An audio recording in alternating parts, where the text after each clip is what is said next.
a lot of numbers that came in. In fact, post-markets, we had ITC, Dabur, Pidilite and United Spirits, among the others, along with a lot of the companies that Abneesh tracks. But these are the major ones. Abneesh, what do you make of these numbers quickly? If you could tell us, one line on each. ITC, 6% volume growth, fairly steady. Pidilite, consistent double-digit volume growth.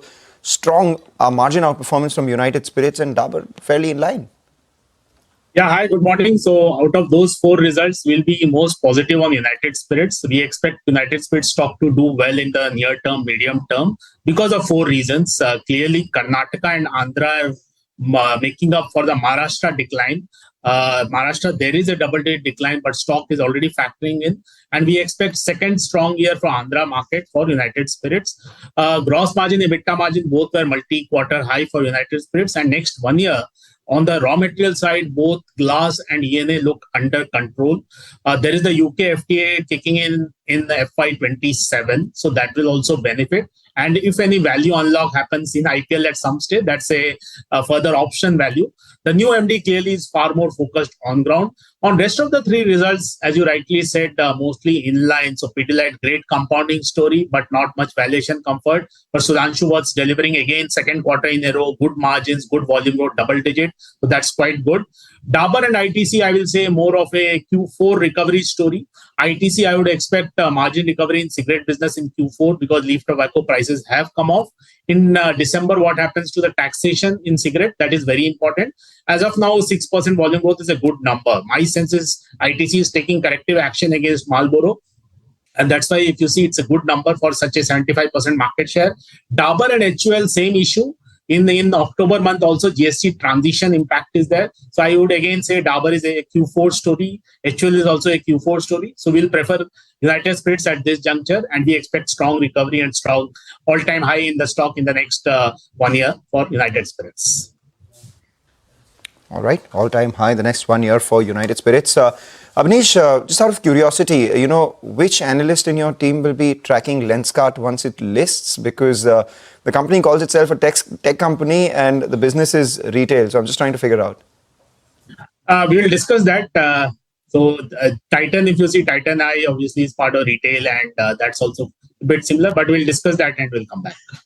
All right, we'll discuss that and come back. Would you basis, what is happening in Lenskart? Have you ascribed any sort of valuation to Titan's eyewear business? Or once you look at that, the valuation that they get, and then you look at comparing them and perhaps add it to your SOTP at some point?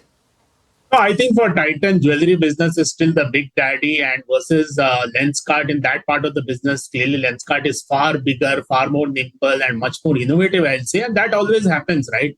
In Titan kind of a large company, jewelry and watch will get a higher priority. So I will say, yes, jewelry now, good thing is because of the price coming off in gold, we are going to see grammage growth gradually come back. So I will say, yes, Lenskart maybe add some option value, some uptick. Ultimately, it's all about jewelry business, jewelry margins.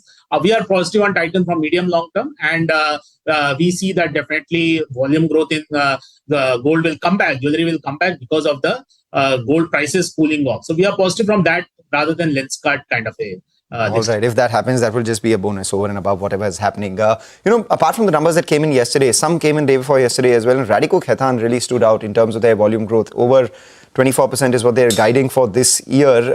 And, the premium parts doing a lot better. That stock obviously has seen a run up, but do you think there is room for more? And what do you make of that performance?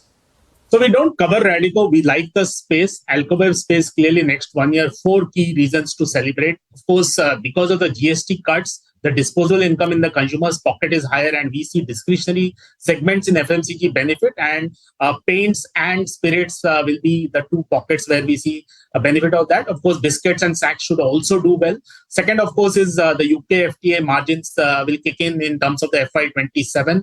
Third is from a ENA and glasses, next 1 year, things are benign. From an Andhra market perspective, I think Radico has also gained a lot of good growth there, and they are one of the leaders there. My sense is Andhra second year also is looking good. So yes, the entire space is looking good. We cover United Spirits, and even the other spirits companies are seeing good growth in Karnataka and Andhra. So we remain positive in the space. We have a buy on United Spirits. Okay, so on a high on Alcobev. Got that, Abneesh. Just wondering, I don't think you track Swiggy, or do you?